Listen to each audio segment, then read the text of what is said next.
the sons of God mixing with the daughters of the earth.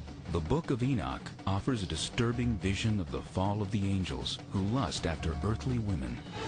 And they began to go into them, and to defile themselves with them, and they taught them charms and enchantments, and they became pregnant. These angels have crossed over this boundary that they shouldn't have. When they decided to descend upon earth, this unleashed upon the earth all sorts of problems. Not only these giants who are bloodthirsty and violent, but also these angels went on to teach humankind a variety of forbidden crafts. They also taught human beings how to make weapons of war.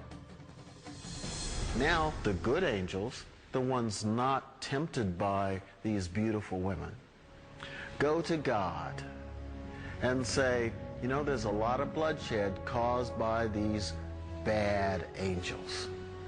The Maya and Incas of South America believed a race of giants existed on Earth before the Great Flood. So did many other ancient civilizations. Some took them for gods. Others left likenesses of them in stone or wrote about them in their histories. As long as 6,000 years ago, another remarkable civilization evolved.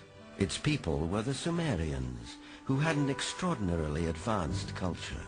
Their list of first just almost sounds like a whole list of our whole society. They had the first bicameral Congress, they had the first writing, they had the first school systems, and you know, you just go on and on and on. So you have to ask, well, where did all this come from? And I think that you need to turn to the ancient Sumerians themselves and listen very carefully to what they have to say, because what they have to say, not just in one place, but over and over and over again, is that they were taught civilization by these beings that came from the heavens to the earth. The Sumerians wrote down their history on clay tablets like these, which lay ignored in a Berlin museum for half a century. Few people have been able to decipher this ancient language, but one of them is Zechariah Sitchin. The writings and the pictorial evidence left behind by the Sumerians going back 6,000 years speak and depict people who came from another planet called Nibiru, and many of the depictions show them much bigger, at least by a third, perhaps more than the average human being, so they were giants. This Sumerian cylinder seal from a Berlin museum is astonishing for several reasons.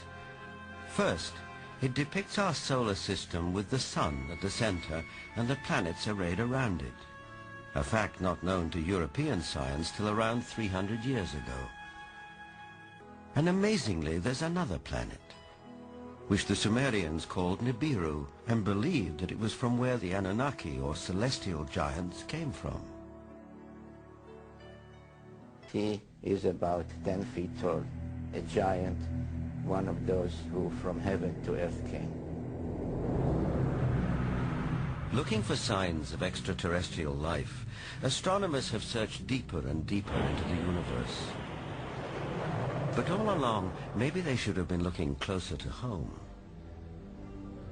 For it's in our own solar system that a mysterious object has recently been detected, near where the Sumerians placed their planet Nibiru, home of the Anunnaki. For the believers, this is convincing evidence that the celestial giants are real.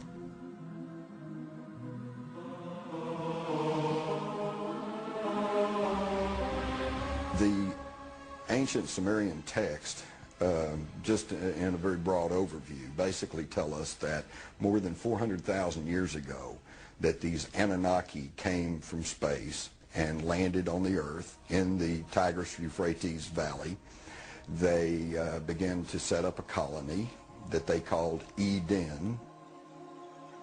According to Genesis, Eden, or Eden, is where Adam was created from dust and Eve from one of his ribs.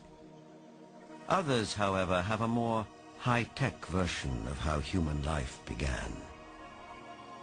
In time, needing manpower, needing workers, jumped the gun on evolution using genetic engineering and they produced a hybrid. Legend has it that when the Anunnaki came back after several thousand years to see how their genetic handiwork had turned out, they found the Earth females irresistibly attractive.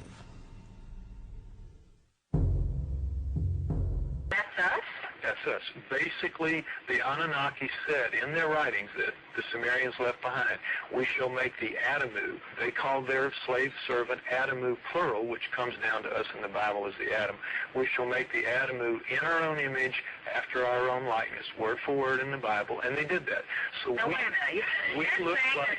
that we, the modern race of people, were genetically engineered by this superhuman race of aliens that came from other planets. And that we look like them. In the cylinder seals that we have, the 5,000 or so cylinder seals that we have out of the Sumerian culture, depicting gods and humans on the same cylinder seal at the same time, they always look the same.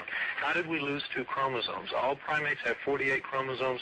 We have 46. That is an awful lot of DNA. Where did it? If you read the Sumerian texts, the Anunnaki flourished from around 400,000 years ago, and by the way, they called where they lived in the Tigris-Euphrates Valley, the Eden. That was their word for where they lived. We've heard Adam, and we've heard Eden. Well, it turns out that a lot of the Old Testament is an attempt to rewrite the Sumerian epics of creation because they were considered to be the guys with the word. I have to break here. Accounts of godlike visitors abound. For example, in the books of the Tibetan Kanchur. The Kanchur consists of over 1,000 volumes containing the holy texts of Lamaism. Their secret code is the most complex ever devised.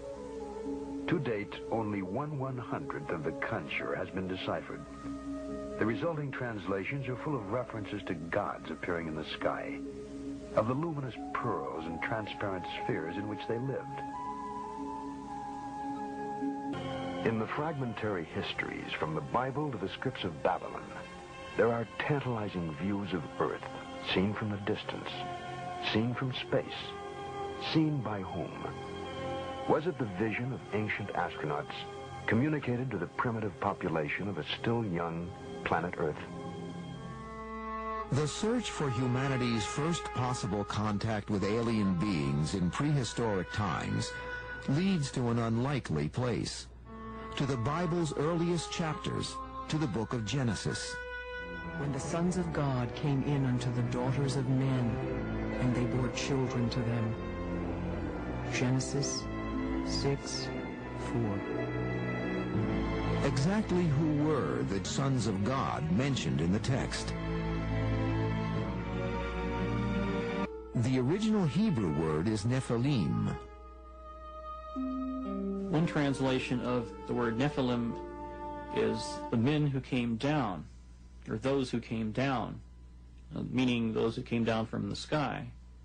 They could just be something like great heroes that came down from the sky and produced a hybrid race. We're dealing with an issue that I think has potential for being highly controversial, because after all, if you say that Jehovah is an ET, then that changes the basis of Judaism and Christianity in a very fundamental way.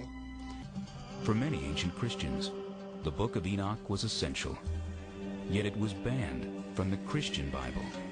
We don't know why this literature was ultimately excluded from the canon. Perhaps it's because of its description of the fall of the rebel angels and their mating with mortals.